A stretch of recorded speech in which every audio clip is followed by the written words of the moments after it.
Mapagpalang araw sa iyo, Sir Seth, at sa lahat ng manonood.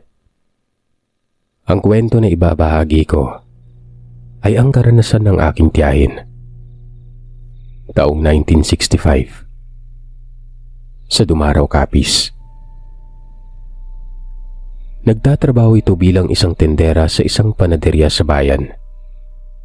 Stay-in ito sa kanyang pinagtatrabahuan at umuwi lamang ito tuwing Biyernes ng gabi.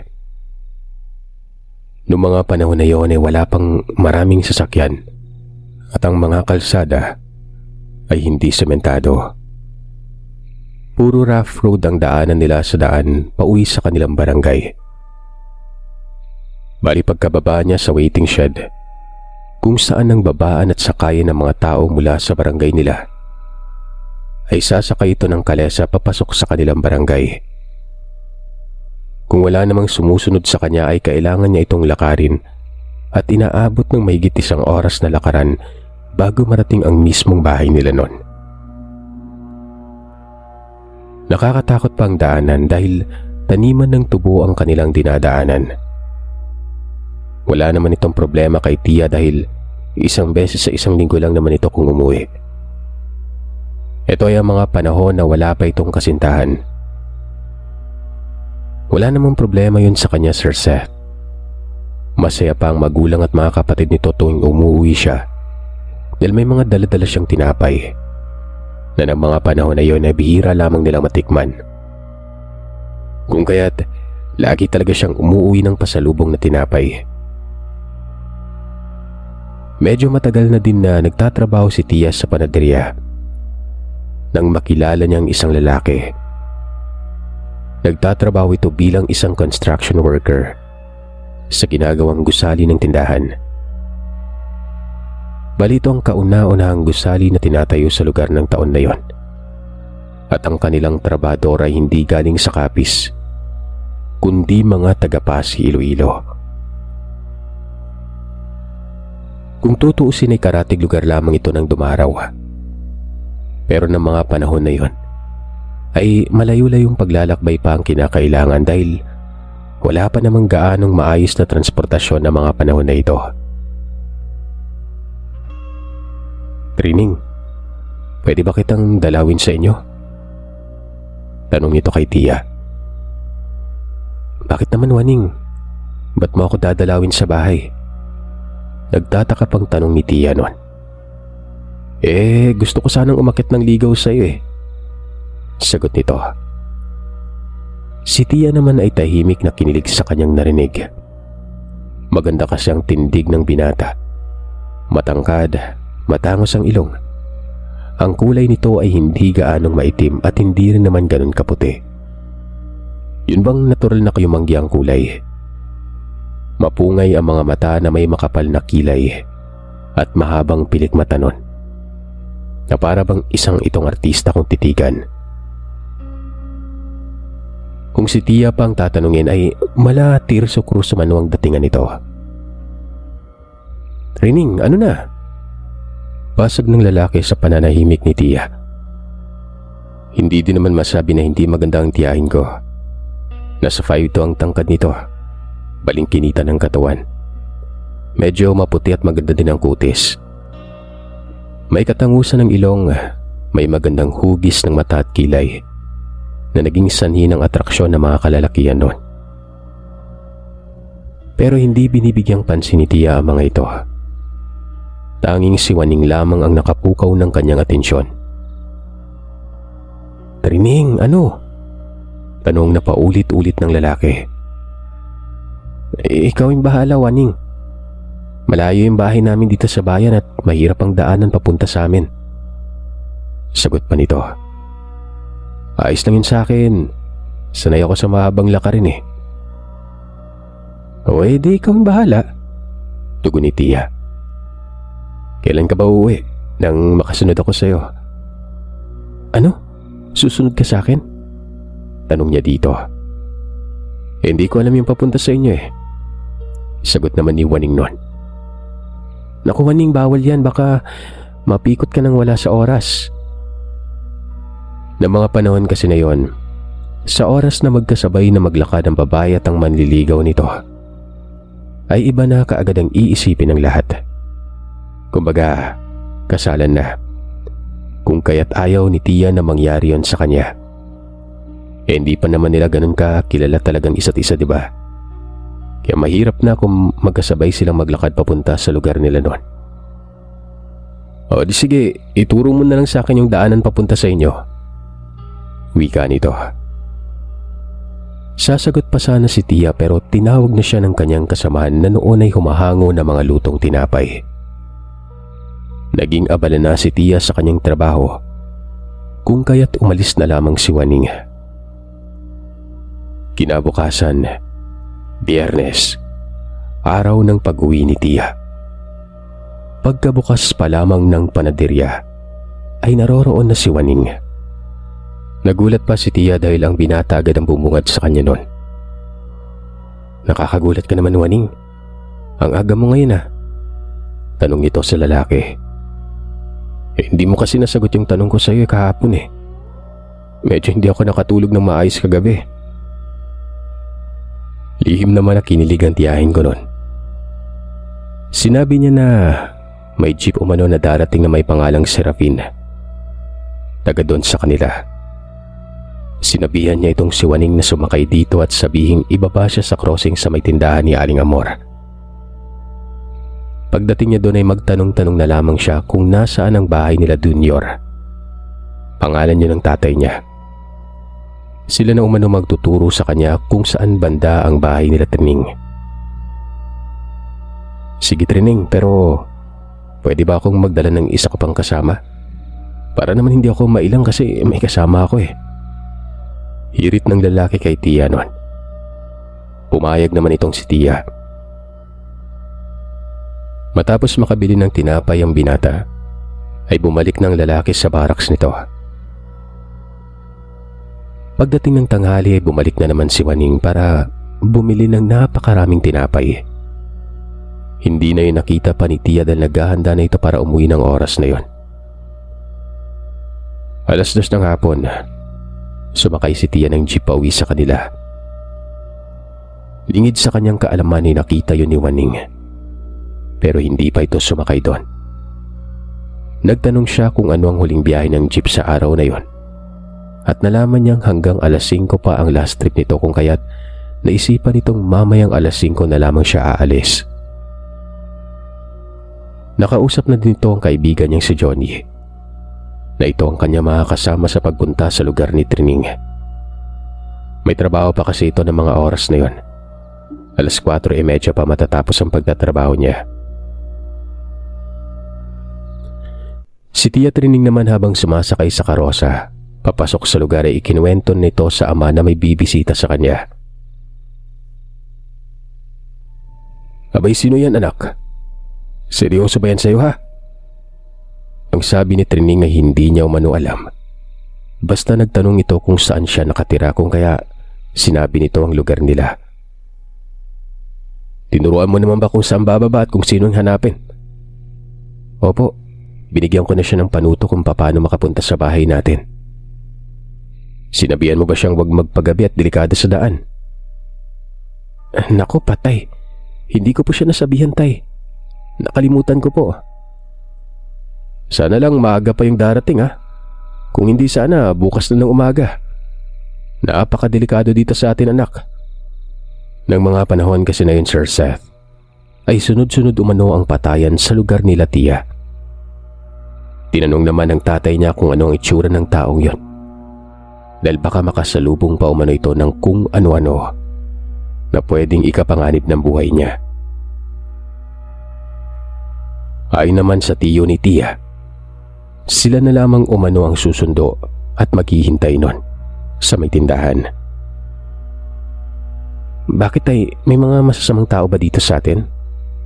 Tanong ni Tia sa ama. Gawa nga ng, di ba, minsanan lamang kung umuwi si Tia nun. Hindi masasamang tao ang tanong dyan anak. Ang tamang tanong, kung mga tao ba sila? Makahulog ang tugon umano ng kanyang ama. Tinanong naman ni Tia kung ano ang mga ito. Mahirap sagutin yan, anak. May tenga ang lupa, may pakpak ang balita. Dahil doon ay nahimik na lamang si Tia. Pagdating sa bahay nila ay nakita niya naman ang kanyang nanay at bunsong kapatid. Nasa bakuran na mga ito ng bahay nila. Tuwang-tuwa ang kanyang ina dahil may bitbit na naman siyang ulam at mga kasangkapan nila sa bahay. Lalo na dito ang asukal at asin at syempre ang paborito ng lahat na tinapay. Tuwang-tuwa ang kanyang kapatid habang inaabot niya dito ang kanyang mga pasalubong. "Nubing, may bisita daw na darating tong dalaga mo," wika ng kanyang ama sa kanyang ina. "Nga pala, Sir Seth, nanay at tatay din ang tawag ko sa aking lolo at lola." "Abay, taga saan yan, anak? Taga dito din ba sa atin?" tanong ng nanay niya. "Hindi po na, taga Pasay yun. Sila yung nagtatrabaho sa gusaling ginagawa sa bayan." "O ay paano pupunta dito yan? Delikado pa naman yung nangyari dito sa atin itong mga nakarang araw." "Nay, ano na ba yung nangyari dito sa atin? Kanina pa ako nagtatanong kay tatay pero tikom naman yung bibig niya." Ayon sa kanyang ina, ay may mga masasamang nilalang ang nananala sa umano at pumapatay ng mga tao. Lalong-lalo na kapag dayo. At ang malala pa sa sinabi ng kanyang mga magulang, hindi tulisan ng mga pumapatay, kundi mga aswang. Napatanong naman itong si Tia kung paano nagkaroon ng aswang sa lugar nila. Napakatahimik nun. "Yun na nga, anak Nung nakaraang araw lang naman ito. Pero sa mga araw na yun, sunod-sunod yung mga biktima pagkikwento ng kanyang ina. "Anong oras ba pupunta yung bisita mo?" tanong ulit ng kanyang ama. "Hindi ko po alam, tay, pero sabi nun kaninang umaga, ngayon daw "Oy, sige. Sasamahan ako ng Tiyo Apple mo at Tiyo Imong para sunduin siya. Basta ba sigurado yung lalaki na yun napakasalan ka, ha?" "Tatay naman, hindi mo pa nga nakita at nakilala yung tao Patawa-tawa na lamang ang kanyang ama na kinakabit ng tagiban ng itak nito sa kanyang bewang. "Manong, huwag mong kalimutan yung bote ng langis at latigo na gawa sa makabuhay pagpapaalala pa dito ni Lolo Imong. "Ay nga pala, Lusing, paabot ako ng latigo at ng langis sa may altar," wika ni tatay sa nanay. Nang may abot na ay kaagad na lumakad na mga ito. Nakasakay ang mga ito sa kalabaw. Sina Lolo Apple at Imong nakasakay sa karosa. Ang tatay naman ni Tia ang nakasakay sa kalabaw noon. Bago madadaanan ng mga ito ang bahay ni Lolo Apple, ay dinaanan nito ang kanyang kalabaw. Dahil baka hindi sila kakayanin ng kalabaw mamaya na isa lang. Makalipas ang kulang-kulang 1 oras, nakarating na mga ito sa tindahan. Saka naman ang paghinto ng jeep, may bumaba na 2 binata. Yung isa, magandang pangangatawan, matangkad na may sinabi din ng itsura nito. Madami itong dala-dalang mga pasalubong. Lumapit ito sa may tindahan at nagtanong, "Magandang gabi po. Magtatanong po sana ako kung nasaan po ba dito yung daan papunta sa bahay ni Junior Fausto?" Kagad itong narinig nila, kung kaya't nilapitan ito ang lalaki at tinanong kung Waning ba ang pangalan niya. "Opo, ako po si Waning. Ito naman yung kaibigan ko si Johnny." Nagpakilala naman itong si Tio. At pinakilala niya din yung ama nito ni Trining. "Sumama kayo sa amin," wika agad ito ni Lolo. Si Waning naman at ang kasama nito ay halatang kinabahan dahil hindi nila kilala mga ito. Pero wala na sila magawa kundi ang sumama. Baka kasi pag umindi sila ay mapano pa sila lalo. Nakita ng mga ito na malaking basket ang daladala ni Waning. May kasama pang karton na may lamang alak nun. Lumiwanag gumano ang mukha ni Lolo Apple at Tatay Junior pagkakita nun. Halatang sabik sa inumin. Pero nagtanong pa ito kay Waning, Ano ba yung daladala niyo, iho, at bakit parang napakarami naman yata? Mga pasalubong ko po sa inyo yan. Mga napamili ko sa bayan kanina. Ay, ganun ba? Salamat ah. O siya'y sumakay na kayo sa karosa at baka maabutan pa tayo ng malalim na gabi sa daan. Mahirap na. Kahit na nagdadalawang isip at kinakabahan, ay sumama pa rin ang magkaibigan sa mga ito. Sakay na kayo sa karosa. Imong, sakay na kayo sa karosa. Sumakay naman si Lolo Imong sa karosa kasama ang magkaibigan. At si Lolo naman ang sumakay sa kalabaw nito. Nang makarating na sila sa bukana ng taniman ng tubo, binigyan sila ni Lolo Imong ng salakot. Magsasalita pa sana si Lolo Imong na isuot ng dalawang binata ang salakot para may proteksyon. Nang bigla na lamang silang makarinig ng mga tunog na galing sa kakaibang huni ng ibon. Kagad namang nagkatinginan ng dalawa. Nakita nila si Lolo Imong na hinahawakan ng tabak nun. Maya-maya pa inabot nito kay Waning ang tabak, habang hawak-hawak naman ito ang latigo na gawa sa pinatuyong makabuhay. Hawakan mo yan ha. Kung may makita kang hayop na lumalapit sa atin at sa tingin mo maaabot ng tabak, huwag kang magdalawang isip na tagain. Ha? Tuon na paghinuha ni Waning kung ano ang nangyayari. Kaya ito na mismo ang nagsabi kay Johnny na manahimik na muna. Panay kalabit kasi nito sa kanya. Pero nang narinig na nito ang sinabi ni Imong, ay kusa na itong tumahimik at hinigpitan ng tali ng suot-suot nitong salakot. Napapangiti na lamang si Waning sa naging aksyon ng kaibigan nito. Dul, wala ka bang maibibigay na armas sa akin dyan? Tanong naman ito. Hindi napigilan ni Waning ang mapatawa sa tanong na yun ni Johnny. Aba, bilis mong makipagdikit pala. Puna nito kay Johnny. Napatawa na rin dito si Imong at Tatay Junior sa narinig nila. Eto Dolo, sabay abot ng ispading dito. Tigbasin mong parang tubo kapag nilapitan ka.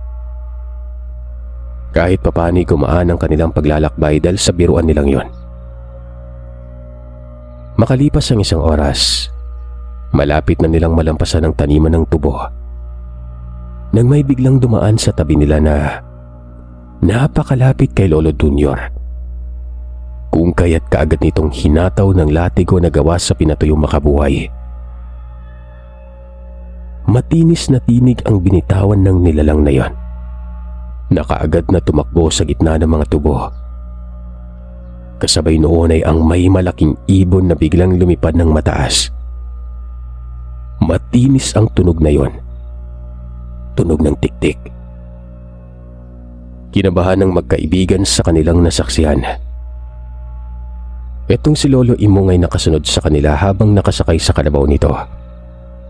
Ang kalabaw naman na sinasakyan nila ay parang may sarili ding isip dahil mabilis din ang mga paghagbang na mga yun na parang nakakaramdam at nagmamadalilin. Nang malampasan nila ang katubuhan, sumalubong naman sa kanila ang dalawang puno ng kawayan na magkaharap. At ang daanan ay tila naging masikip na parang hindi na pwedeng dumaan ang karosa. Aba nga naman, may pabagat pang nalalaman na. Wika ni Lolo Junior. Sabay wisik ng langis na nasa bote na daladala nito. Sabay ang pagwasiwas ng kanyang tabas. Ang tabas ay isang mahabang patalim na ginagamit sa pagtabas ng mga tubo para mailagay nila sa gilingan ng maayos nun. Nang biglang pagwasiwas niya sa kaliwang bahagi, meron siyang tinamaan. Tumalsik pa umano ang napakalansang dugo kay Johnny nun. Mabuti na lang at kaliwa at kanang kamay niya ang may armas. Ang buong akala nila ay isa sa kanilang tatlo na nakasakay sa karosang timaan. Pero wala naman dahil sa gilid niya yun winasiwas at nasa likuran naman ng tatlo nun. walang ano-ano ay may narinig silang impit na sigaw sa katubuhan na halatang doon tumakbo ang nilalang. Dali-dali namang pinahiran ng langis ni Lolo Junior ang hawak nitong tabas. Si Johnny naman umano, biglang nasuka sa lansa ng dugo na tumalsik sa katawan niya. Mabuti na lang at nasahod kagad ito sa may ekstrang damit na dala. Bilisan na natin kay Junior nang makarating na tayo agad sa bahay. Si Waning naman noon ay grabe na ang kaba dahil pinipilit lang nitong kumalma. Nasa 20 minutos pang nakaraan bago nila marating ang kabahayan. Doon ay sumigaw na si Lolo Imong nang, "Sindihan niyo yung Petromac at ilagay sa pintuan." At dahil sa magkakamag-anak silang lahat doon, bawat bahay ang nagsindi at nilagay sa may atangan ng bahay.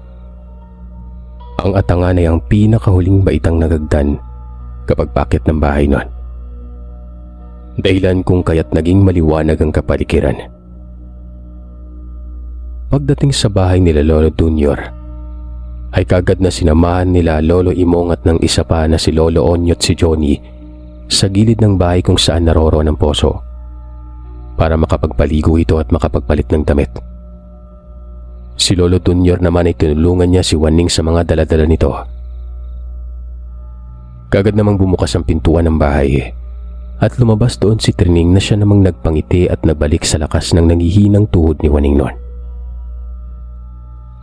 Niyaya na nito si Waning na umakyat at pumasok na.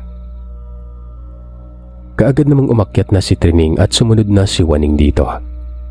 Bitbit ang kanyang mga pasalubong.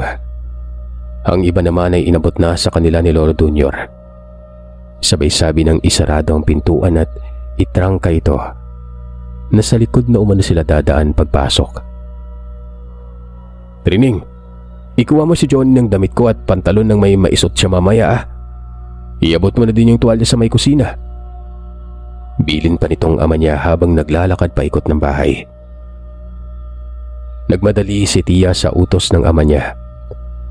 Si Waning naman ay umupo sa may sala at hinintay na lamang si Trining at ang iba pa nilang kasamahan. Mula naman sa kusina ay lumabas ang Nanay Luciana na may hawak-hawak pang sandok at naghahanda na ito ng pagkain ng hapunan. Pagkakita naman ni Waning ay kagad naman itong napagtanto na nanay yun ni Trining. Lumapit siya dito at nagmano. Habang binabati ito ng magandang gabi, kasabay ng pagpapakilala dito sa sarili niya. Ngumiti lang naman ang ginang sabay bati din ng magandang gabi. "Ikaw ba si Waning, iho?" "Opo, ako po si Waning. Mabuti at nakarating kayo ng ligtas. Siya'y maupo ka muna at maghahain lamang ako ng hapunan natin ha. Tulungan ko na ho kayo. May ginagawa pa naman si Trining eh." Sagot ni Waning. Gusto niyang tumulong para makita niya ang mga kagamitan sa kusina, lalo na mga ginagamit na sangkap sa pagluluto. Napanatag naman ang loob niya nang bumungad sa mga mata niya ang lagayan ng asinon at lagayan ng mga rikado sa pagluluto. Nakita niyang mas marami ang bawang at luya kaysa sa ibang sangkap nun. Dahil sa nakita ay naging magaan ang pakiramdam ni Waning sa pamilya ni Trining na hindi sila mga aswang. Maya-maya pa ay pumasok na si Tia. Galing ito sa labas at nagbigay ng mga pinapaabot na damit ni Tatay Junior para kay Johnny. Nakangiti naman si Waning habang tinitingnan ito si Tia at ang tiyahin ko naman ay nahihiya pa kunwari. Pero naging maganda naman ang usapan nila. Etong si Waning, parang may instant gayuma umano sa katawan. Paano ba naman kasi ay gustong-gusto na agad ni Tatay Junior at Nanay Luciana para kay Tia Trining itong lalaki. Hindi lang si Tatay Junior, kundi pati na rin sina Lolo Imong at Lolo Onyot. Sa bagay, ganyan talaga siguro kapag yung pasalubong mo sa mainginom, alak. Kumbaga nakuha kagad ang kiliti.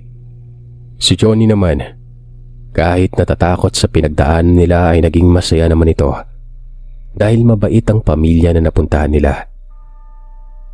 Sabay-sabay na silang naghapunan ng gabing yon. Kung sa iba pa yon ay dapat ang manliligaw ay nasa labas ng bahay ng haharana, pero ang manliligaw ni Tia Trining ay kakaiba. Nasa loob ng bahay at kasalo pa nilang kumain. Pagkatapos ng masayang hapunan ay nagtipon-tipon na sila sa may sala. Kinausap ni Tatay Junior si Waning kung desidido ba ito kay Tia. Sabi pa nito, hindi madali ang manirahan sa lugar na yon. Kailangan mong maging matapang.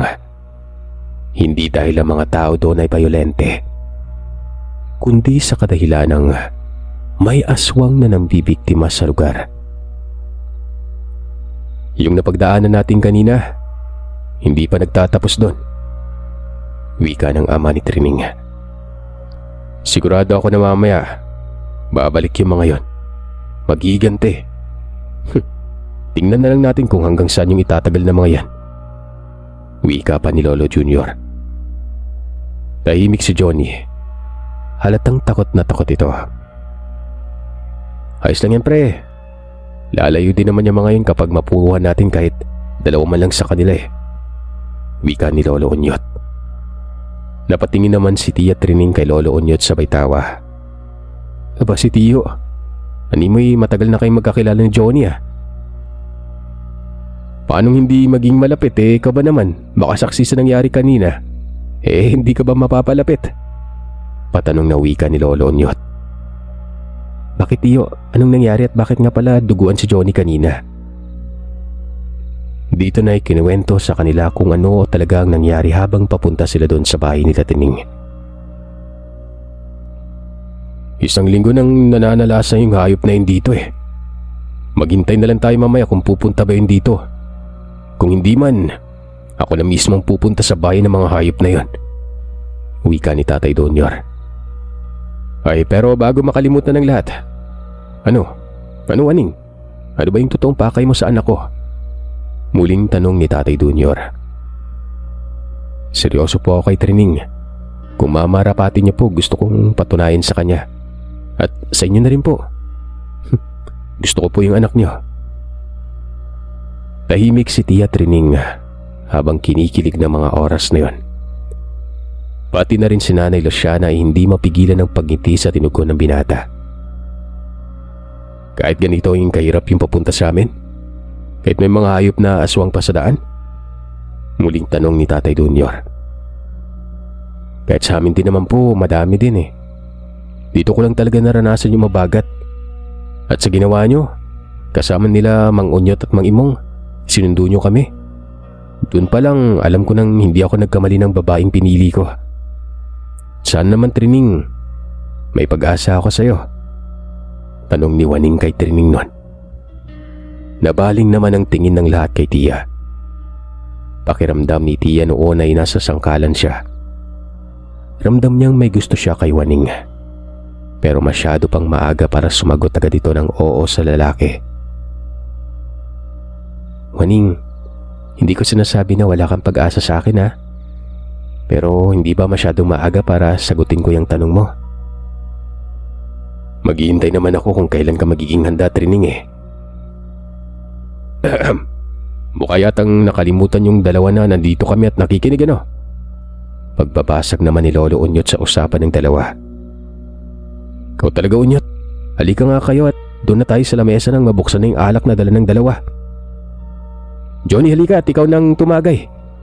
Wika pa ni Tatay Junior kay Johnny na siya namang kumamot sa ulo habang nanunuksong tinitingnan ng dalawa habang maluwag na nakangiti sa mga ito. Si Tia Trining naman noon ay nakayuko lamang at nahihiya pa yata.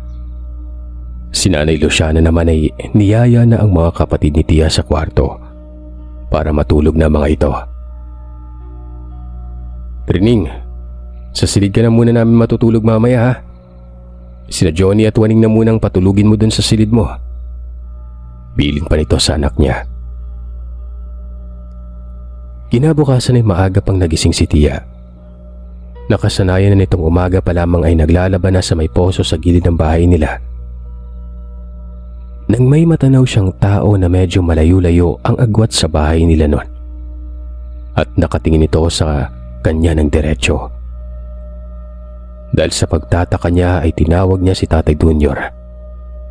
Pero tila ba napakatalas ng pandinig ng tao na yon. Saglit nitong tinapunan ng tingin si Tia at kaagad nang umalis. Kung kaya't hindi na ito naabutan pa ng kanyang ama. Hindi naman maipaliwanag ni Tia ang kaba at takot na bumalot sa katawan niya, na para bang nakita na niya ang nilalang na yon pero hindi niya matandaan kung saan. Maya-maya pa ay lumabas na rin si Waning at sinabi nitong gusto niyang tumulong pero sinabi naman ni Tia na patapos na rin siya. Biyaya naman ni Tatay Junior si Waning na magkape. Habang nagkakape ay pinahalalahanan nito na mag-ingat. Gawa ng may nakita ngang tao si Tia sa labas ng bakuran. Para bang nagmamasid yun. Hindi ko man nakita kaagad pero pansin ko yung mabilis na paglalakad palayo eh. Sa forma ng katawan, lalaki yun.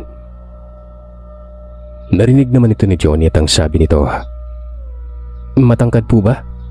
May suot na pulang sombrero at may kakisigan yung katawan? Napatingin si Tatay Junior at Waning dito. Paano mo nalaman? Tanong naman nun. Ilang beses ko na kasing nakita yung tao na yon.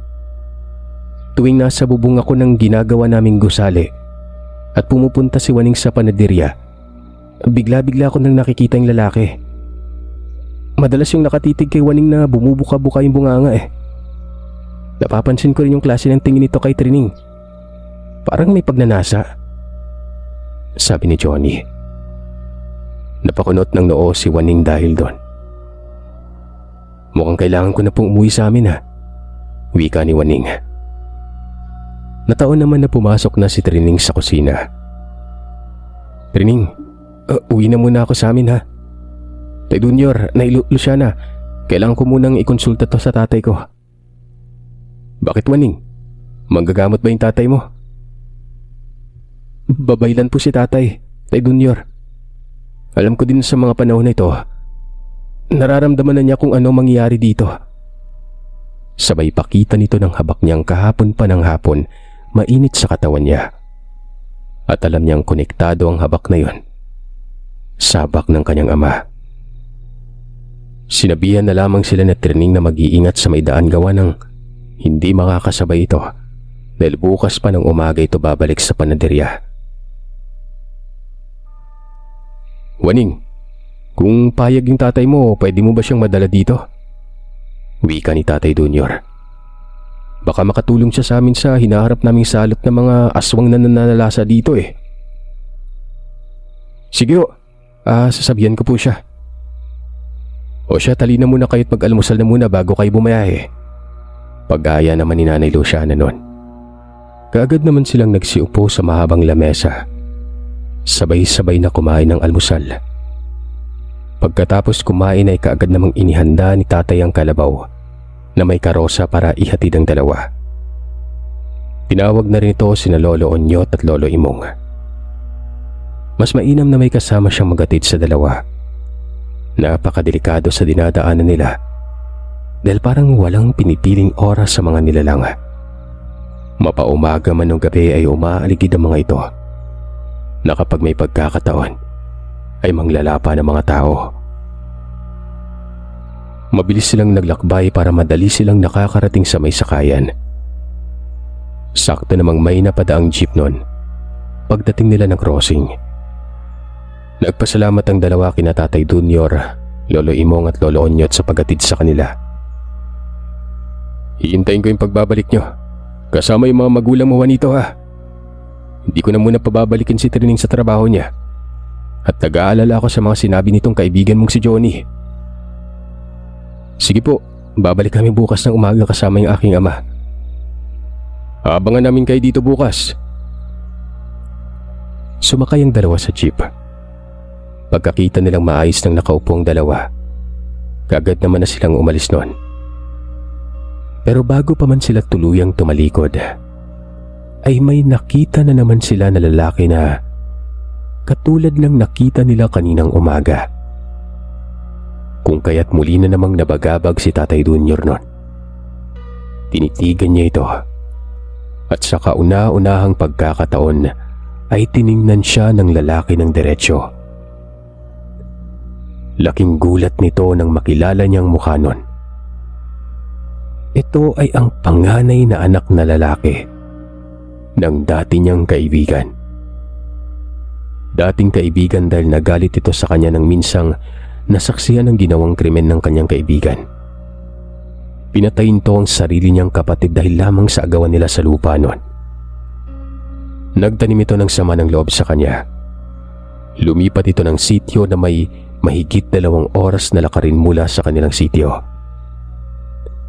Noon pa man, ay may kuno-kuno ng may lahing aswang ang nanay ng kaibigan ni Tatay Junior. Posible kayang ang kaibigan niyang sumalo at ngayon naman ay ipinasa nito sa anak niya. Ang huling balita niya kasi sa kaibigan ay nakatakas ito sa kulungan at hindi na ito muling nahuli. Kinabahan siya na baka binabalikan siya sa pagkalulu niya dito. Napabuntong hininga na lamang si Tatay Junior sa payaya kay Lolo Onyot at Lolo Imong na magsimula na silang umalis pa uwi. Nakaalis naman ang jeep na sinasakyan ni Waning at Johnny noon. Manong, bakit kaya yung mga nilalang na yan masyadong mainit ang mga mata nila sa dalawang binata, no? Tanong ni Lolo Imong kay Tatay Junior. Meron na akong hinala pero hindi ko pa pwedeng sabihin sa inyo hanggat hindi pa nakukumpirma. Sige, ipagpasa Diyos na lamang natin lahat. Tahimik na umuwi ang tatlo sakay ng kanilang kalabaw. At dahil sa maaga pa naman ay tiwasay naman silang nakauwi noon. Kinagabihan, may huni at hindi kanais-nais na tunog lang ang mga naririnig nila sa paligid. Kumbaga, binulabog lamang sila ng mga yon. Sumunod na araw, maaga pa silang umalis kasamang muli ni Tatay Junior sila Lolo Onyot at Lolo Imong. Sakay ng 2 kalabaw na may karosa. Maaga din namang lumisan sila Juanito sa kanilang lugar kasama ang kanyang mga magulang. Hindi na sumama si Johnny ng mga oras na to at nadala ito sa kanyang naranasan. Naiintindihan naman ito ni Waning kaya't hinayaan na lamang niya ang kaibigan. Mahigit kalahating oras ang hinintay nila Tatay Junior bago dumating ang jeep na sinasakyan nila. Kasama ni Juanito ang kanyang mga magulang na may daladalang mga bayong na may laman na iba't ibang gulay at isang bag na may laman na kanilang gamit noon. Ipinakilala ni Waning ang kanyang mga magulang kay Tatay Junior at sa 2 nitong kapatid. Nakangiti namang nakipagkamay ang mga ito sa magiging balai nila. Pero pagkalapat pa lamang umano ng palad ni Tatay Junior sa palad ng ama ni Juanito, nawala umano ang ngiti nun. Napalitan ng pag-aalala. Humiling ito habang nagsabi na, "Halina kayo at kailangan na nating marating ng mas maaga sa inyo. Kagabi pa ata kayo ginagambala ng mga nilalang, no?" Namangha naman si Tatay Junior dahil hindi niya inakala yon na malalaman ng mga ito ang kanilang napagdaanan kagabi. "Mukhang matagal nang may galit sa iyong nilalang. Pare, ano ba, balae?" Hindi malamang itawag ng ama ni Waning kay Tatay Junior noon. "Balae na pare," sabat ni Tatay Junior. "Total, dun naman na pupunta yung mga bata niya na yan eh." Nakangiti naman habang nakikinig si Waning. Hindi niya akalain na ganun lamang kabilis ang kanyang panliligaw sa dalaga. "Nako, Waning, nakachamba ka lang at nagustuhan ka ng kuya namin. Pati kami na rin. Di mo lang alam kung ilang manliligaw nang hindi pinalad kay Trising eh. Kasama na dun yung anak ng kaibigan ni kuya. Minsan nang nanligaw yun sa pamangkin ko pero umayaw yung pamangkin namin," wika ni Onyot. Doon naalala ni Tatay Junior na kaya pala pamilyar sa kanyang lalaki. Doon niya lang naalala na pumunta nga pala ito sa kanila. May 1 taon na ang nakaraan. Tumahimik muna tayo at hindi magandang pakiramdam ko sa paligid, sabi ng tatay ni Waning. Nang marating na nilang tubuhan, nako, mukhang marami ang nakaranas ng hindi maganda sa tubuhan na to sabi ng matanda nun. Binilisan na nilang pagpapalakad sa kalabaw at dahil sa mataas pang araw, kaya't nakarating sila ng walang anumang aberya sa bahay nila Tatay Junior. Maayos at masaya naman ay dinaos na mag-anak ang araw na yon, kasama mga magulang ni Juanito. Kinahapunan, nag-ikot na ang ama ni Juanito ng 7 beses sa bahay nila Tatay Junior. Pagkatapos noon ay hindi na ito pinayagan pang may lumabas na kahit isa sa mag-anak sa loob ng bahay. Hindi umano magiging maganda ang takbo ng gabing yon para sa kanila. Maging mapagmatsyag kayo ngayong gabi Alam kong hindi lang dalawa yung makakarap. Juanito anak, ikaw at ang nanay mo bahala dito sa loob ng bahay Kami naman ang haharap sa baba. Mas mainam na maliwanag pa lang mag-isip na tayo ng paraan para pagdating ng gabi, alam na natin kung ano-ano ang ating gagawin. Nagsiga ang manggagamot sa 4 na sulok ng bakuran, gamit ang bunot ng niyog na may insenso at kamangyan. Nilagay niya rin ito sa lata at nilagay sa ilalim ng papag sa may silong. Makakatulong anya ito sa pagtaboy ng masamang nilalang. Lumipas pang ilang oras at sabay-sabay na silang naghapunan nun. Pagkatapos ng hapunan, nagsilabas na ang kalalakihan sa bahay para magbantay sa labas. Nang mga oras na yun ay si Trining naman ay sinamahan ni Waning sa kusina para mag-init ng tubig. Magtitimpla sila ng kape para sa mga nagbabantay sa labas nun. 2 oras pang nakalipas, malakas na hangin ang umampas sa puno ng niyog na nasa bakuran lamang ng kanilang bahay. Ilang minuto lang ang nakalipas, puno naman ng mangga. Sabay ng mahinang tunog ng ibon na animoy uwak. Maya-maya pa ay isang malakas na hangin naman papunta sa may dulo ng taniman ng tubo. Haba naman balae, karibal pala to ng anak ko Yun ang una mong bisita ngayon wika ng tatay ni Waning kay Tatay Junior. Tahimik lamang na nakatanaw si Tatay Junior sa direksyon na tinitingnan ng kanyang balae. Maya-maya pa, may tao na sumulpot sa pintuan ng kanilang bakod. Laking gulat ni Tatay Junior nang makitang ang dati niyang kaibigan yon. Pre, akala ko ba mga anak natin na magkakatuluyan? Wika nito kay Tatay Junior. Mukha yatang namimihasa ka na sa pang-aabuso sa pamilya ko, pre Wika pa nito. Pre, alam mo naman na ginawa ko lang kung ano yung tama at kung anong dapat, diba? At wala akong matandaan na may kasunduan tayo pagdating sa 2 bata. Malayo ang anak kong pumili sa kung sino man ang gugustuhin niya. Ganon din yung anak mo. Paano ba yan, pre? Anak mo ang natipuan ng anak ko. Yan naman ang hindi ko hawak, pre. May ibang gusto si Trining at hindi ko hawak yung desisyon niya. Ngumisi ng abot tengang lalaki sabay sabi na daanin na lamang sa dahas kung ganon. Total, pre, matagal na rin kitang gustong balikan sa ginawa mo sa akin. Isusunod kita sa pamilya ng walang kwenta kong kapatid. Susugod sana ito paloob ng bakod nang bigla na lamang itong tumilapon palayo. Laking gulat na lamang ni Tatay Junior nang makita niyang nakatayo ang tatay ni Waning sa tabi niya. Tapang mo naman, iho.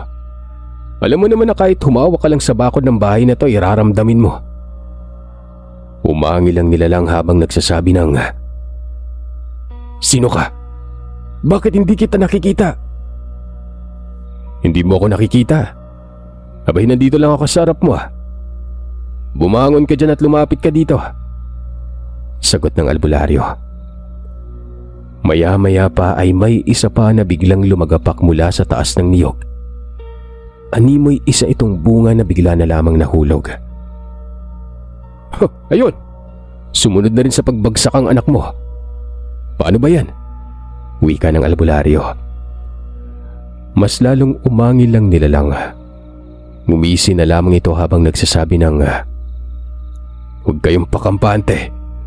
Baka maya-maya lang, hindi niya nakakayanin na mangyari."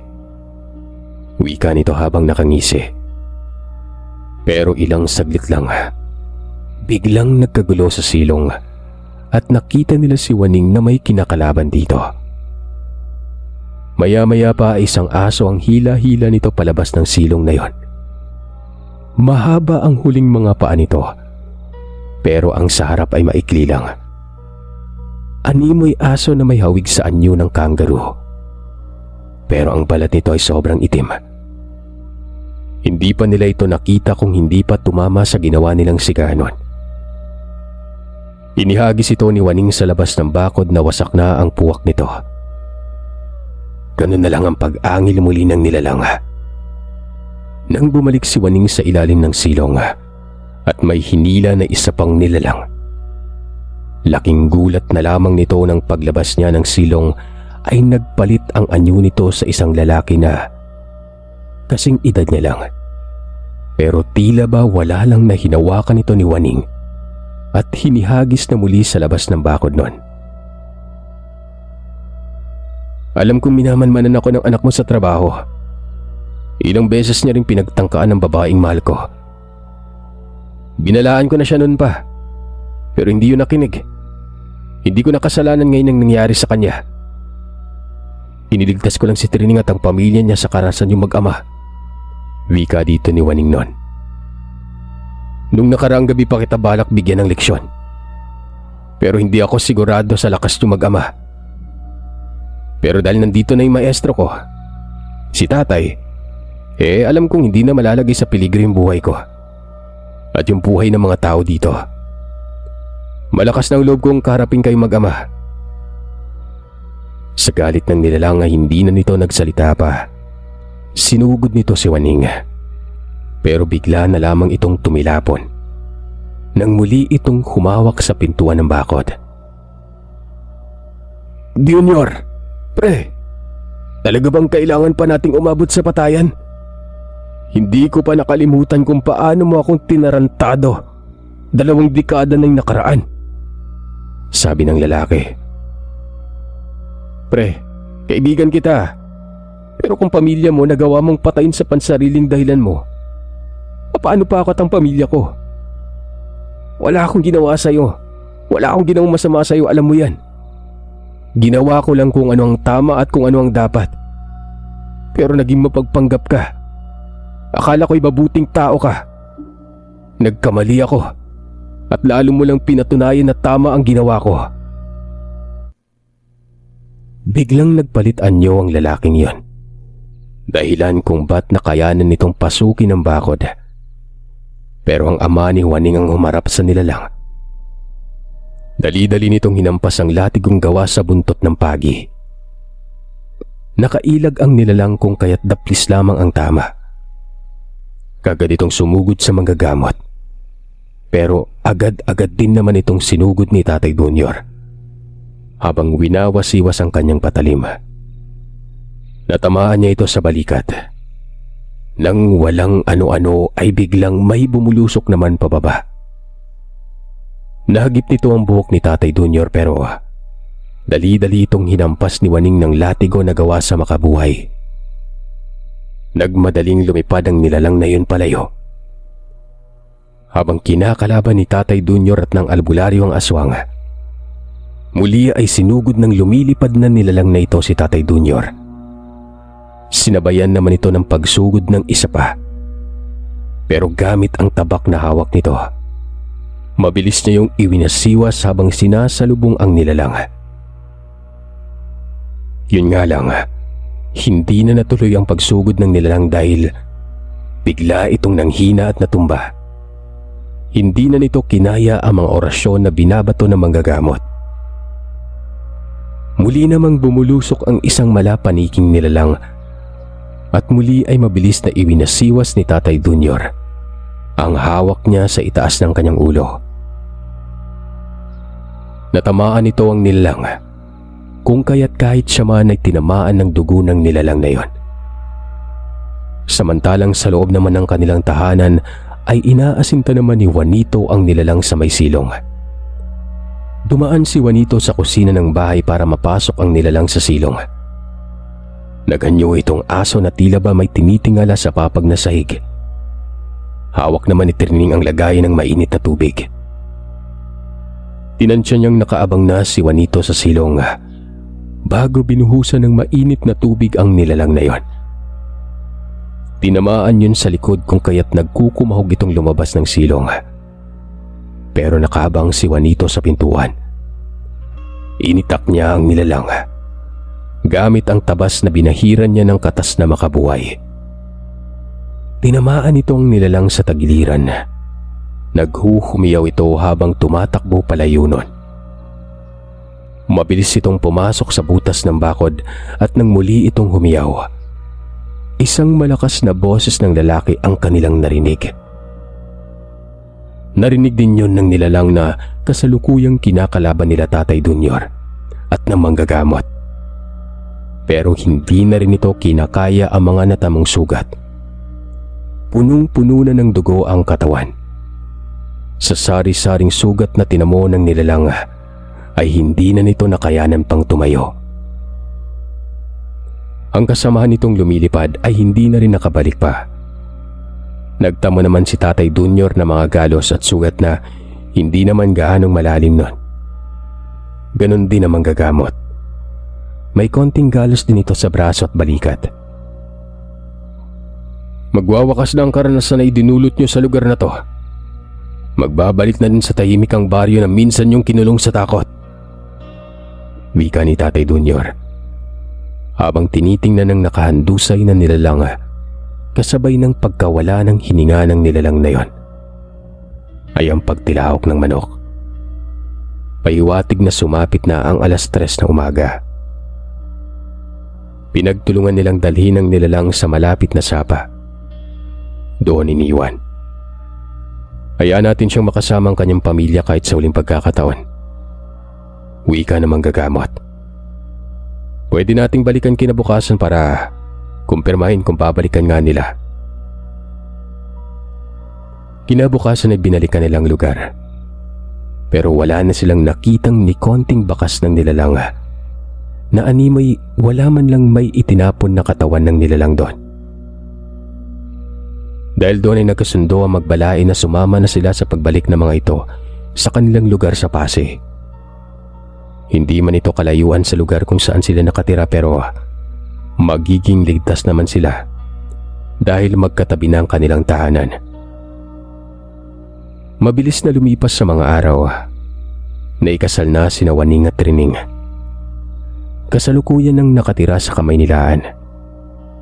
Naisipan na nilang manirahan sa Maynila nang nagkaroon na ng trabaho ang kanilang mga kapatid sa Manila noon at namatay ang kanilang mga magulang. Sa ngayon, may mga apo na sina Tia Trining at Tio Waning. Wala na rin silang balita sa lugar na kanilang iniwan.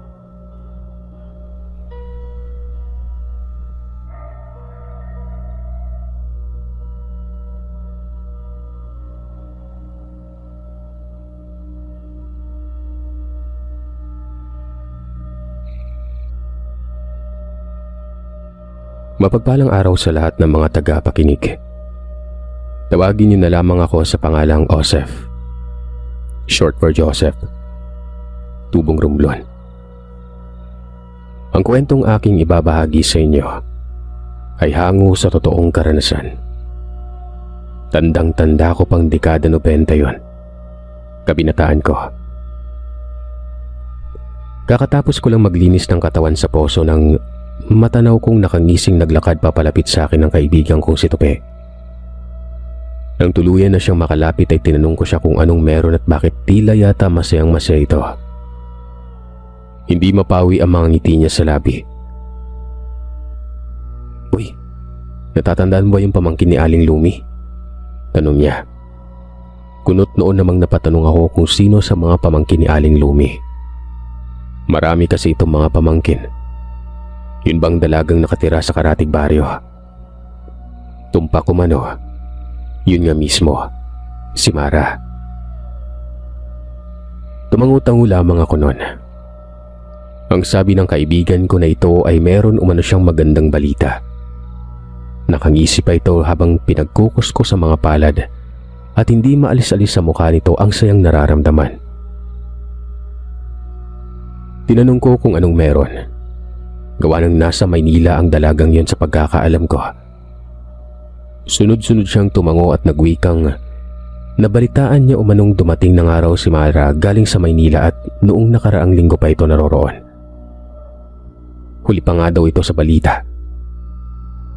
Bagya akong natawa sa kaibigan ko dahil alam kong noon pa mang mga binatilyo pa lamang kami ay patay na siya sa pamangkin ni Aling Lumi. Magpasa hanggang nagbinata na kami. Natatandaan ko pang palagi niyang inaabangan sa gilid ng kalsada ang dalaga. Sa tuwing bumibisita ito sa tiyahin nitong matandang kapitbahay naming si Aling Lumi. At sa tuwing natatanaw niya na nga si Mara Sir Seth, ay para itong butiking pinutulan ng buntot at hindi magkamayaw kung ano ang gagawin. Kung lalapitan niya ba ang dalaga para ipagtapat ang nararamdaman niya o hindi nun. Hanggang sa makaalis na papuntang Maynila ang dalaga, ay hindi nakapagtapat ng nararamdaman ng kaibigan ko. Noon ngang nalaman naming umalis na si Mara papuntang Maynila, ay naglasing ng ilang araw pa si Tupe. Dahil nagsisisi siyang hindi niya na ipagtapat sa dalaga ang tunay na nararamdaman niya para dito. At ngayong naroroon na ang dalaga gaya ng sinasabi niya, mukhang nabuhayan na naman ang loob ang kolokoy. Kaya pala ganun na lamang ito kumakangiti nun. "Boy, samahan mo ako ah." Wika niya sa akin sabay tapik sa balikat. "Samahan saan?" Maang-maangan kong tanong sa kanya. Sa totoo lang, naulaan ko na kung saan siya magpapasama. Dating gawi umano, samahan ko siyang pumunta sa bahay ni Mara. Sisiguraduhin niya umanong sa pagkakataong yun ay magtatapat na ito kay Mara bago pa man siya maunahan ng iba. May kasamang kindat pa yon.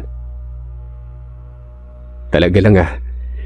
Siguraduhin mo lang talaga dahil baka mamaya bigla na namang umurong yung dila mo at magmumukha na naman tayong hungang sa harapan ng dalaga tulad nun. Tugon ko at ipinaalala sa kanya ang nangyari sa amin nun. Sabi nito, hindi na umano at ibang-iba na siya na yon. Malakas na ang loob niya.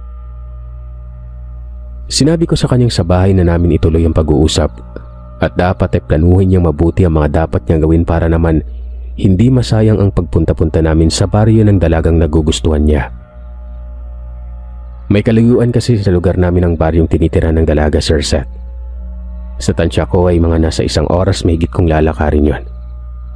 Medyo liblib pa naman ang tirahan at may dadaanan pa kaming bakanting lupang walang kabahayan. Nang nasa bahay na nga kami at tapos na ako makapagbihis ay plinano naming maigi kung ano ang gagawin niya. Nang sa ganon ay hindi sayang sa oras. Matapos namin mag-usap ay sinabi namin sa barkada ang balak gawin ni Tupe. Pumayag naman sila. Isa-isa pang ang nagboluntaryo na mga pwedeng dalhin sa bahay ng dalaga. Naliligawan ni Tupe. Nung sumapit na nga ang 6:00 ng gabi ay umalis na kaming magbabarkada. Bitbit ang alak at pulutan ay tinuntun na namin ang daan papunta sa baryo kung saan aakit ng ligaw ang kaibigan namin. Habang naglalakad ay kung ano-ano na lamang ang napagkwentuhan namin nun. Makaraan namang ang mahigit 1 oras ay narating na namin ang baryo ng bahay ni Mara. Sakto namang paparating ang ama ng dalaga kaya tinanong niya kami kung ano ang kailangan at bakit kami naroroon. Mang Tonyo, nandiyan po ba si Mara? Magalang na tanong niya Tupe sa ama ng dalaga nun. Oo, bakit? Anong kailangan nyo? Tanong niya muli sa amin. Ano po? Aakyat po sana ako ng ligaw kay Mara. Lakas loob na wika ni Tupe. Nakita kong biglang sumimangot ang mukha ng ama ni Mara at nagwikang, Ano? Aakit ka ng ligaw sa anak ko? Natatarantaman ay pilit na ikinalma ni Tupe ang kanyang sarili habang sunod-sunod na napalunok ng laway bago tumango sa matanda. Oo, aakit po sana ako ng ligaw kay Mara. Seryosong nagwika ang ama ng dalagang hindi siya papayag na may manligaw sa anak niya. Hindi ba umano namin alam na may sakit ang kanyang anak? Kaya wala itong panahon para harapin ang kaibigan ko. Alam niyo mga iho, mas mabuti pang magsiuwi na lamang kayo sa inyo, ha? Gabi na oh, baka pinaghahanap na kayo ng magulang niyo. Anya ng matanda. Akmang papasok na sana sa bahay nito. Mabuti na lamang at dumungaw sa bintana ang ina ni Mara, kung kaya't nakita kami nito at tinanong kung ano ang kailangan. Agara namang nagsalita si Tupe at nagsabing bibisita kami kay Mara at mangangamusta lamang umano. Sinabi naman ng nanay nito ni Mara na papasukin umano kami para naman makita umano namin si Mara noon. Inutusan niya yung ama ni Mara. Tutulman ng ama ni Mara na pumasok kami sa bahay nila. Wala itong nagawa dahil sa ang ina na mismo ni Mara ang lumapit sa amin at inaya kami nitong pumasok sa loob. Nung naglalakad na kami papasok sa loob ng bahay, grabe ang pagkabog ng dibdib ko nang sipatin ko ang ama ni Mara. Paano ba naman kasi Sir Seth? Nakita kong matalim ang mga matang sinusundan kami nito ng tingin na para bang konting pagkakamali lamang naming magkakaibigan. Tiyak na may kalalagyan kami. Pakiramdam ko tuloy parang ako yung nanliligaw sa anak nila. Narinig ko namang napabuga ng hininga si Tupe. Indikasyong kinakabahan nito. Pinaupo naman kami ng ina ni Mara at tatawagin niya lamang umano ang dalaga. Pagkatapos ay pinuntanan nito ang dalaga sa kwarto. Nakangiti namang inabot namin ang dalang alak at pulutan kay Mang Tonyo. Inabot naman ito ng matanda at sinabihan kaming maghintay lang sandali dahil isasalin niya lang sa pitsyel ang alak na dala namin noon. Grabe, nakakakaba naman si Mang Tonyo. Parang isang pagkakamali lang natin mayayari na tayo eh. Pabulong na wika ng kaibigan naming si Marco. Oo nga eh, nagbago na siya. Hindi naman kasi siya ganyan dati sa atin eh. Wika ni Leo. Sinaway ko naman sila at sinabihang huwag maingay dahil baka marinig sila ni Mang Tonyo. Mayayari talaga kami nun. Baka may problema lang si Mang Tonyo, kaya ganun ang naging tugon niya sa atin. Hayaan niyo na lang. Dagdag kong saad. Sa bagay, baka nga. Natigil lamang ang pag-uusap namin noong makita naming papalapit na ang dalagat. Inaalalayan siya ng kanyang ina. Nang makita ko siya Sir Seth ay nagulat ako dahil malayong malayo na ang itsura niya nung bago siya umalis papuntang Maynila kaysa ngayon. Isipin niyo na lang, ang dati niyang magandang hubog ng katawang kinababaliwan ng kaibigan namin ay grabe na ang pangangayayat at parang butot balat na lang. Ang napakaganda niyang mukhang malabirhen ay wala na. Umpak ang pisngi nito. Nangangalumata na animoy walang maayos na tulog. Medyo nangulubot na ang kanyang balat na aakalain mong tumanda siya ng 10 taon mula sa kanyang tunay na edad. Siguro ay dahil sa nangayayat siya kaya ganun na lamang kakulubot ang balat nito. Nagkatinginan pa kami ni Tupino na kapwa nagtatanungan sa isipan kung ano ang nangyari kay Mara. Bakit naging gano'n ang kanyang katawan? Gawa ng hindi ba't karamihan sa mga pumupunta sa Maynila ay gumaganda lalo. Puputi at lalong kikinis ang balat. Pero bakit parang kabaliktaran naman ang lahat kay Mara noon? Nakita kong hinang-hina na siya maglakad at kung hindi pa aalalayan ng kanyang ina ay paniguradong babagsak ito. Mabilis nang kumilos si Tupe at nilapitan ng dalawa at tumulong siyang alalayan si Mara na makaupo. Alanganin namang ngumiti ang mag-ina sa kaibigan ko na yon. Nang makaupo na si Mara ay nagpasalamat ang ina nito kay Tupi at nagsabing pupunta lamang siya sa kusina para makapaghanda ng merienda. Nung kami na lamang ang naiwan sa sala, ay binati at kinimusta ko ang dalaga nun. Tinanong ko siya kung natatandaan niya pa ba kami ng mga kaibigan ko. Marahan namang tumango si Mara at nagsabing, papaano kami makakalimutan? Kami yung magbabarkadang walang tigil sa kakapunta sa bahay nung hindi pa siya pumupunta sa Manila noon. Oo nga naman, sabi ko nga. Medyo natatawa ko pang sagot sa kanya. Magsasalita pa sana ako nang makita kong papalapit na si Mang Tonyo at may dalang alak. Inaya niya kaming magkaibigang mag-inuman sa balkonahe ng bahay nila. Maliban lang kay Tupi. Hayaan raw muna naming makapag-usap ang dalawa ng masinsinan nun. Tumayo na kayo dyan. Sumunod na sa akin dito sa balkonahe.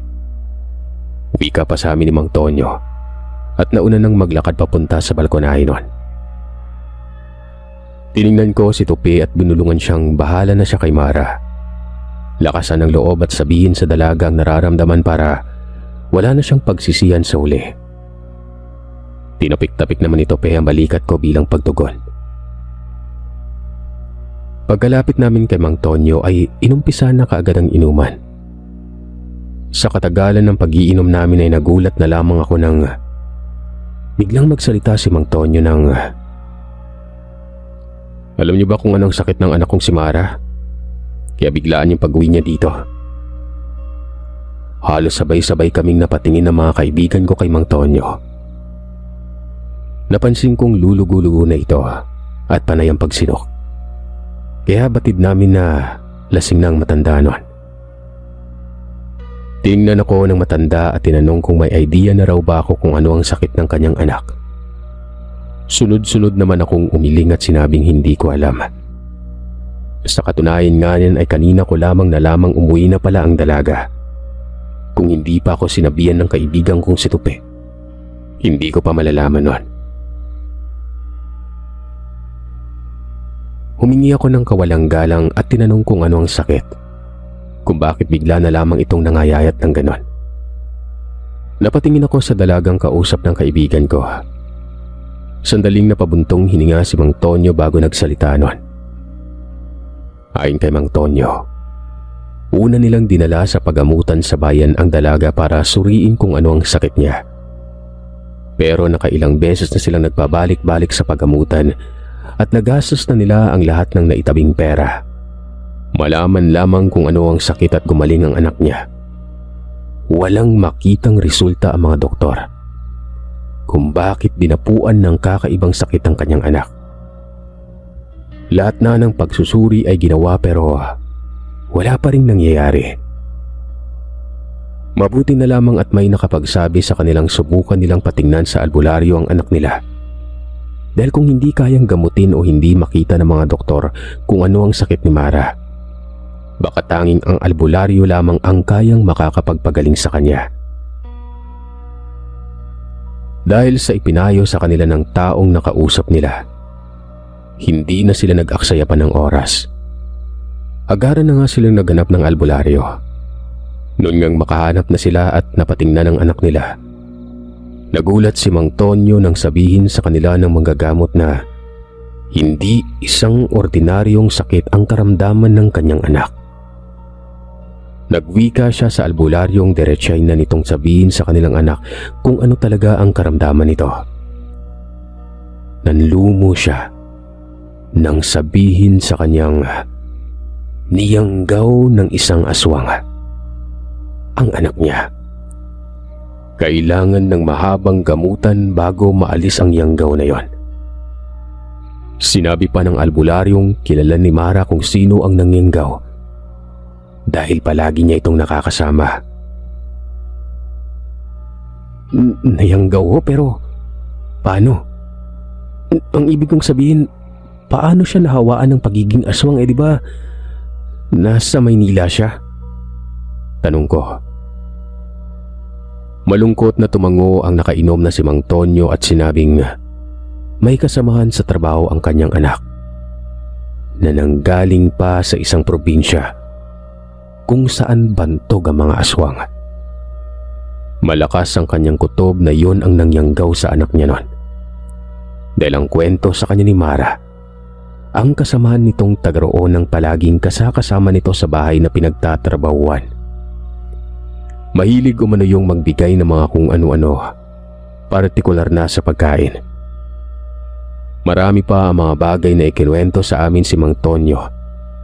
At dahil na rin siguro sa kalasingan kaya hindi niya na napigilang ibulalas ang lahat ng saloobin patungkol sa nangyari sa kaisa-isang anak niyang babae.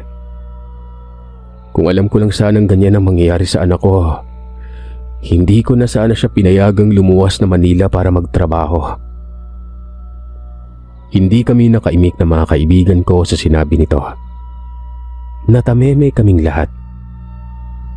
Nakita kasi naming mayat-maya ang pagpunas ng mga mata ni Mang Tonyo. Hindi ka siyang nagpipigil lamang itong huwag tumulo ang luha sa kanilang harapan. Matapos naming mag-inuman ay umuwi na kami dahil anong oras na rin nun.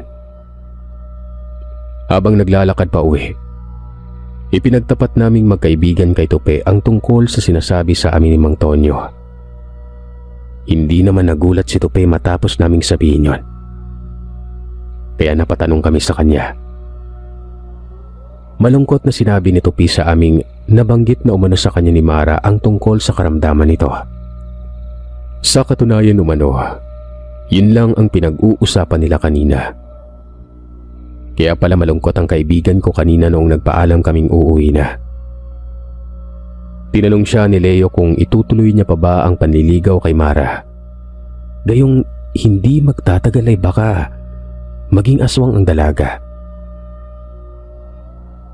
Hindi ka ba natatakot na baka mamaya hindi siya mapagaling ng albularyo na gumagamot sa kanya? Tapos tuluyan ng maaswang si Mara? Tanong ko.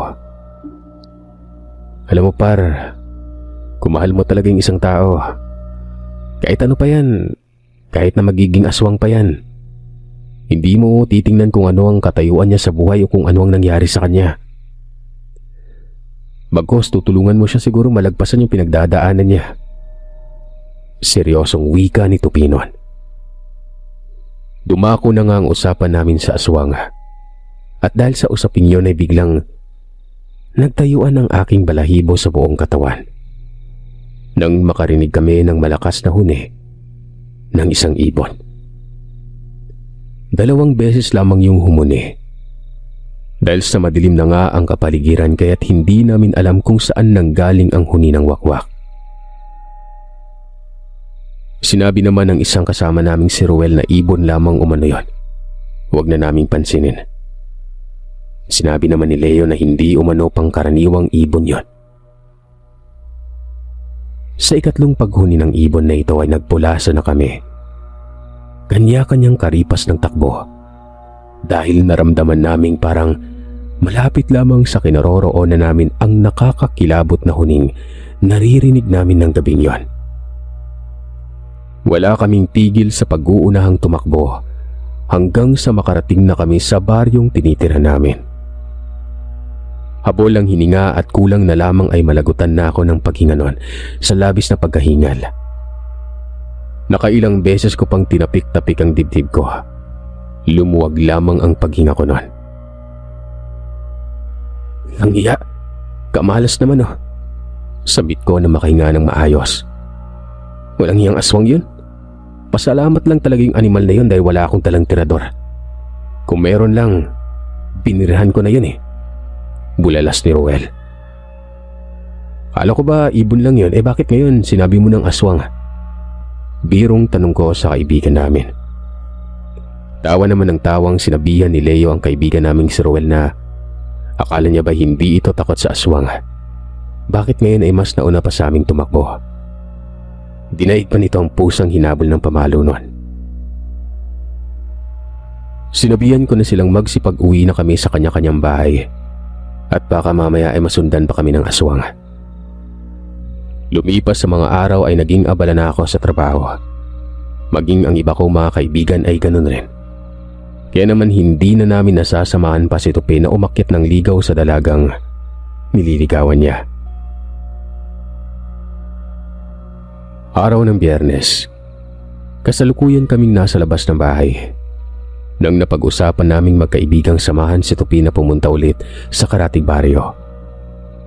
Wala naman kasi akong gagawing trabaho sa kinabukasan kaya ayos lamang kahit abutin pa kami ng hating gabi. Nagbiruan pa kaming baka habulin na naman kami ng aswang. Dapat ay magdala na raw ng tirador si Ruel para titiradorin niya ang aswang bago pa man ito makalapit sa amin. Oo, tama. Malaki pa naman yung buwan ngayon. Kaya tiyak, magsisilabasan yung mga yan. Wika pa ni Leo sabay nagkatawanan kaming lahat. Mga baliw talaga kayo. Mas mabuti pa hiramin na lamang natin yung motor ni tatay para kahit na hating gabi na tayo uuwi, hindi nakakatakot sa daan dahil hindi na tayo maglalakad. Wika ni Leo. Yun naman pala eh. E di mas ayos yan. Dapat nakaraan mo pa sinabi yan eh. Di sana hindi natin naranasang habulin ng kung anong ibon na yon. Sinabi ko naman sa kanilang hindi naman kami hinabol ng aswang. Siguro'y nabigla lamang kami noon at naunahan ng takot na nararamdaman. Kaya noong tumunog ulit yon ay inakala naming hinahabol kami nito. Dahil nagpulasan na kami ng takbo. Nung aalis na sana kami ay narinig kong tinawag ako ng aking ina at tinanong kung saan kami pupunta magkaibigan. Sinabi ko namang doon lamang kami sa Karatig Baryo. Pupuntahan lamang namin ang nililigawan ni Tope. Nagtanong muli ang aking ina kung magmumotor ba umano kami nun.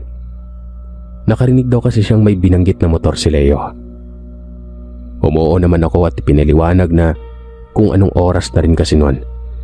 Kung maglalakad kami ay baka abutin pa kami ng 10 oras ng gabi makarating doon. Kung sana'y maaga kayong umalis kanina, edi hindi kayo aabutin ng alanganing oras bago makarating sa Karatig Baryo. Pagtataray na wika ng aking ina. Sinagot ko siya at sinabihang hindi kasi namin naisip yun kanina. Ngayon lang kasi sumagi sa aming isipang pumunta doon. Isa pa ay magmumotor naman kami para mas mabilis makarating.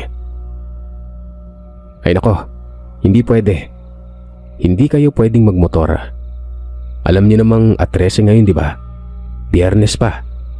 Mahigpit na ipinagbawal ngayon yung bumiyahe dahil lapitin sa disgrasya. Tapos magmumotor pa kayo. Saway ng aking ina. Mahilig sa pamahiin ng aking ina. Lumaki kasi ito sa relihiyosong pamilya at lahat ng pamahiin ay sinusunod niya. May mga kung ano-anong abubot pa nga ang mga nakasabit sa bahay namin nun. Dahil sa pangontra umano yun sa mga masasamang elemento. Sus naman talaga si nanay oh. Huwag kayong magpapaniwala sa mga ganyan. Hindi po totoo yan. Kontra ko sa mga sinabi niya. Sinermo naman ako ng aking ina na makinig umano ako sa kanya dahil para sa akin hindi naman umano yung sinasabi niya. Para sa kaligtasan ko. Kaya matuto akong makinig at huwag baliwalain ang mga pamahiin. Kahit na may edad na ako noon. Dahil sa medyo may pagkasuwail ako ng mga panahong yon ay hindi ko pinakinggan ng aking ina. Sa halip ay nagpaalam na ako at saka nagmadaling umalis. Dumiretso na kami sa bahay ni Leo. Hiniram niya ang motor na ginagamit ng kanyang ama't agaran na kaming bumiyahe. Pagkalabas namin ng baryo, ay kamuntikan pang sumadsad ang motor na minamaneho ni Leo. Dahil sa bigla na lamang may sumulpot na may kalakihang pusang hindi naming alam kung saan nanggaling nun. Mabuti na lamang at nakapagpreno si Leo. Napamura naman ako sa aking isipan at napawikang, pahamak na pusa yan ha. Kung hindi lang talaga nakapagpreno kaagad to, nabangasan na kami sa mukha. Nagkamustahan naman kami ni Leo kung ayos lamang ba kami. Mukhang totoo yata yung sinabing pamayin ng nanay mo paring Osep ha. Bungad na bungad pa lang ng baryo. Kamunti ka na tayong sumemplang. Pati ba naman ikaw boy? Nagpapaniwala sa mga ganyan-ganyang pamahiin? Hindi totoo yung mga ganyan kaya huwag ka na maniwala. Saad ko. Sinabi ko pang talagang nagkataon lamang na may dumaang pusa sa dadaanan namin kaya huwag siyang magpapaniwala. Inaya ko na silang umalis na kami para makarating na kaagad. Makalipas lamang ang ilang sandali ay narating na nga namin ang bahay ni Mara. Kita mo na, nakarating tayo ditong walang nangyari kaya hindi totoo yung pamahiin na yan. Nagkataon lang talaga yung kanina. Oo na. Hindi yung totoo yung pamahiin. Talagang pinapaalala mo pa sa akin yun ha. Nakangiting tugon niya. Nagulat naman ang mga magulang ni Mara nang makita kami sa labas ng bahay. Kaagad naman kaming pinapasok at nagwikang hindi raw namin makakausap si Mara dahil maaga yung nagpahinga. Kagagaling lamang umano nila sa albularyo. Naalis na ang hayop na ginawang kasangkapan ng aswang para mayanggaw yung anak nila. Kaya pinagpahinga siya ng maaga para makabawi ng lakas. Nagpasalamat naman si Mang Tonyo kay Tope dahil kung hindi sa kanya ay baka sumuko na si Mara. Nung una kasing pinatingnan nila sa paggamutan ng anak nila ay hinang-hina na ito at tila ba hindi kakayanin ng katawan nito ang gamutang gagawin. Kaya nasabi ng albularyong matagal na gamutan ang gagawin na yon. Idadaan ito sa marahang gamutan. Kapag binigla umano kasi ang panggagamot ay baka hindi makayanan ng katawan ni Mara. Maraming salamat talaga iho ah. Tinulungan mo yung anak naming mabuhay ng loob para lumaban. Wala po yun. Masaya po akong kahit papano nakatulong ako sa anak nyo. Dahil nga doon ay hindi nakaharap ng kaibigan namin si Mara.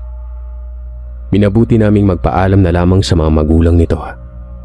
Sinabi naming babalik na lamang kami kinabukasan. Bago kami umalis ay pinag-iingat kami ng ina ni Mara. Dahil Biyernes at 13 umano nun. Sige po, huwag kayo mag-alala, mag-iingat kami. Magalang na sagot ni Tope. Makalipas ang ilang sandali, habang binabaybay na namin ang daan pabalik sa baryo, ay naging maayos naman ang pagbabiyahe pero nung nasa parte na kami ng walang kabayan, sa hindi malamang dahilan, bigla na lamang lumakas ang ihip ng hangin pero naging maalinsangan ang paligid nun. Nagtaasan ang mga balahibo namin sa batok. Kasabay noon ay nakaamoy kami ng napakabahong malansang amoy. Nakakasulasok yun sa ilong, lalo na sa tuwing humahampas sa mukha ko ang ihip ng hangin. Tinanong ko ang mga kaibigan ko kung naamoy ba nila ang amoy na nalalanghap ko noon. Tumango naman si Leo at nagsabing, "Oo boy, mukhang natapon yata yung pabango mo ah." Maya-maya pa, may tinuro sa akin si Leo sa salamin ng motor na minamaneho niya. Nang tingnan ko ang salamin na yon, kitang-kita kong may humahabol sa amin. Kung hindi ako nagkakamali, tila isang malaking asong kulay itim yon. Nagbabaga ang mga mata nito. Napalingon ako sa likuran ko. Pagkalingon ko ay doon na ako napasigaw. Kaya't lumingon na rin ang mga kaibigan ko at napasigaw na rin. Sa kadahilan ng ang kaninang nakakapanghilakpot na asong humahabol sa amin. Hindi aso. Parang tao na. Nagsisigaw na rin si Ruel dahil siya ang nasa pinakahulihan. Takot na takot niyang sinisigaw ang katagang aswang. Sinaway siya ni Tope na huwag maglilikot dahil malalaglag ito sa motor o kaya naman ay sumemplang sila. "Dali na, bilisan mo na yung pagtakbo. Maabutan na tayo eh." Muling sigaw ni Ruel. At mayat mayay hinahampas niya sa braso itong si Tope. Dahil sa kalabisang takot na nararamdaman, kaya naman gumewang-gewang ang motor na yon. "Sinabing huwag kayong malikot eh, madidisgrasya tayo." Galit na sigaw ni Leo habang pilit na pinipigilan ang manibela ng motor. Nang sipatin ni Leo ang nilalang sa salamin ng motor ay mabilis niyang pinaharurot ang sasakyan. Hindi pa rin magkamayaw sa pagsisigaw ang kaibigan naming si Ruel. Paulit-ulit niyang inuutusan na bilisan pa ang pagpapatakbo dahil maaabutan na kami noon. Ito na nga eh. Binibilisan ko na nga. Hindi mo ba nakikita? Naiirita na siya sa ginawang kaingayan ng kaibigan. Mas mainam nang tumahimik na lamang umano si Ruel at wag nang magsisisigaw pa dahil hindi ito nakakatulong. Habang binabagtas namin ang kalsadang walang kabahayan, puro talahiban at nagtataas ang puno sa gilid ng daan ay labis-labis ang takot na nararamdaman ko. Sa kadahilan ng malapit na kaming maabutan ng isang kahindik-hindik at nakakakilabot na nilalang na may malapaniking malapad na pakpak.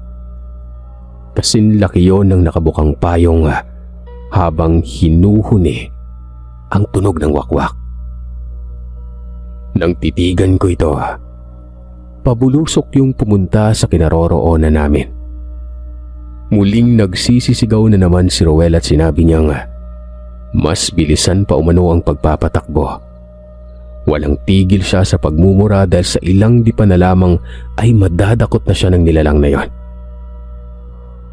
Dahil sa takot na kaming magkaibigan ay hindi na namin namalayan ang mga sumunod na nangyari. Dahil saktong pagliko namin sa kalsada, may nakasalubong kaming dalawang magkasunod na motor.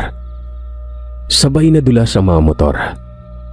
Sumadsad kami sa kalsada at sa kasamaang palad, tumilapon ako't naramdaman ko na lamang ang pagtama ng likuran ko sa isang matigas na bagay. Tumama rin ang kaliwang braso ko sa matulis na bagay at nakaramdam ako ng hapdi at kirot. Bago pa man ako nawalan ng malay, may nakita akong lumilipad na papalayo na parang napakalaking ibong nagbabaga mga mata. Hindi ko alam kung panaginip lamang yon o kung totoo. Nagkagulo na rin ang mga kalalakihang sunod-sunod na nagsipagbabaan ng motor at patakbong nilapitan kami at narinig kong may malakas na sumigaw at binanggit ang katagang aswang. Nagising na lamang akong may benda sa braso. Nang inilibot ko ang paningin ay napagtanto kong nasa pampublikong pagamutan ako noon. Nasa tabi ko ang aking ina't nakaupo at pinsil-pisil ang binti ko. Bumalik sa alaala ko ang nangyari at tinanong ko ang aking ina kung nasaan ang mga kaibigan ko. Sinabi niya namang nauna nang nakauwi ang iba dahil hindi naman masyadong napuruhan nung madisgrasya kami. Pero si Ruel, mukhang mananatili pa umano ng ilang araw sa pagamutan dahil simentado ang binti niya. Nabali yun nung tumama sa nakausling malaking puno. Kung niwala ka at nakinig ka lang sana sa sinabi ko, hindi sana'y walang masamang nangyari sa inyo ng kaibigan mo. Humingi naman ako ng tawad nang sabihin yun ng aking ina at sinabi sa kanya ang katotohanan kung bakit kami nandisgrasya. Nung unay hindi pa naniniwala sa akin si nanay. Sinabi niya pang gumagawa ako ng alibay para hindi niya masermonan pagka-uwi sa bahay noon. Pero noong sabihin sa akin ng aking amang minsan na raw siyang may nababalitaang may aswang sa lugar na pinuntahan namin, doon pa lamang ay naniwala ang aking ina. Habang nagpapagaling na ako sa bahay ay doon ko pa lamang naisip na tama ang nanay. Kung nakikinig lamang ako sa kanya ng gabing yon, hindi sana ay walang masamang nangyari sa aming magkaibigan. Naisip kong wala namang mawawala kung maniniwala ako sa pamahiing pinaniniwalaan ng aking ina. Magmula nang mangyari sa amin ang kababalagang yon, ay may nababalitaan pa akong sunod-sunod na nangyaring kababalaghan sa karatig lugar. Pumupunta pa rin naman kami sa bahay ni Mara dahil sinasamahan namin ang kaibigang sa tupi. Pero sa tanghali na kami pumupunta noon kapag walang trabaho at hindi na kami nagpapaabot pa ng gabi.